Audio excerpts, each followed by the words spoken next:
Në konferencën e kryetarëve të gjykatave të larta të Europës, presidenti Bajram Begaj listoi reformat e ndërmarra nga vendi në drejtësi. Megjithatë, sërish kreu i shtetit tërheq vëmendjen për numrin e lartë të dosjeve të mbetura pa shqyrtuar ndër vite.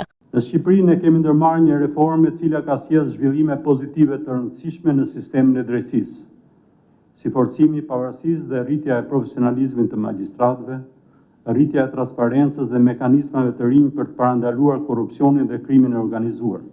Megjithatë, sfidë kryesore mbetet numri i lartë i çështjeve të mbartura, të cilat kanë shkaktuar jo vetëm vonesa në dhënien e drejtësisë, por edhe drejt për së drejti, duke rënduar mbi qytetarët tanë. Dhe kjo çështje kërkon zgjidhje urgjente dhe efikase. Përpara zyrtarëve të lartë të Europës, Begaj u shpreh se një drejtësi e vonuar është një drejtësi e mohuar. Aspiratat tona për drejtësi janë të përbashkëta. Qytetarët tanë presin dhe meriton drejtësi të paanshme, të barabartë, transparente, efikase dhe të shpejtë për të gjithë. Një drejtësi e vonuar, në fundit, është një drejtësi e mohuar.